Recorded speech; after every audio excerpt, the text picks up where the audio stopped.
بس اقفي.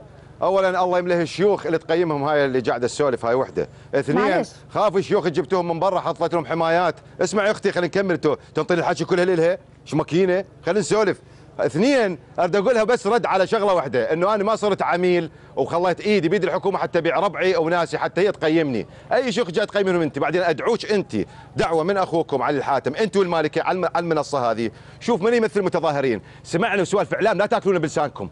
حكومه انتهت ما ظلها مصداقيه، بعد تطلعين تقيمين ثلاثه. اي بيت جبار شنشل اللي اخذتوه انتم وقعدتوا بالمخابرات ربعكم الايرانيين، اسدحوا على وجوهكم ولموا لساناتكم دحقوا. اقول لكم كلمه واحده، والله ما نطلع من هذا المكان، لا قسم بالله الله ايش كبره، الا ننفذ اخر مطلب رغم على خشوم الحكومه ولا برلمانك. سمعتي؟ ما تقيمين انت منه علي الحاتم، لا انت ولا مالكيك ولا حكومتك. وبعدين الشغله الاخرى، والله وصلت حدا وياكم، والله العلي عظيم بعتوا العراق انتم يا جيتوا من برا، ها ما نعرف اصلكم، لا نعرف انتم منين. كافي عاد هالسوالف اللفق، كافي عاد والله طلعتونا من ثيابنا. قانون اي قانون، قانون اللي يخليكم تنتهكون عرض النسوان بالسجون، ها قانون اللي قاعدين تجلقون بالبرلمان صار لكم دورتين انت وحكومتك، ما عرفتوا تنصفون المظلوم. كافي عاد وصلت حدها، وليها انا وكافي، انتم واحنا وخلينا نشوف وين تصل.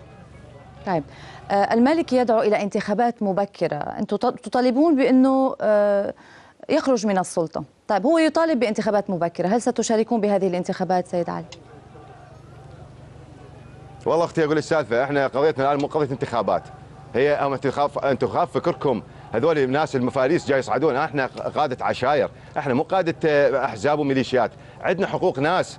اما المتظاهرين انا ما اتكلم باسم المتظاهرين، خل تسمع حسي ومن هالمكان وخل تجي وتشوف. انا اتكلم بلسانهم، نعم اتكلم بلسانهم وما محتاج رخصه. الانتخابات الجايه هم يعرفون كل الزين بالانبار والباقي المحافظات اللي ظلموها ما لهم شيء، لا دوله قانون ولا دوله غير القانون. ولكن المعركه الان مو معركه انتخابات، اصبحت بيننا وبين الحكومه معركه كرامه، معركه الناس اللي صار لهم زين. اسالك بالله اكو واحد صار له 5 سنين بالسجن، ها ما رافعين للقضاء؟ اسالك بالله القاضي ينتقل من مكان تحقيقه يروح يحقق ويا المتهم بمكان سجنه؟ اسالكم بالله هو هذا قضاء؟ اي دستور اي تتلعوص هذا. انتهينا وخلصنا. عبر الاعلام نقول كلمه اخيره، ما حد يركبنا بعد.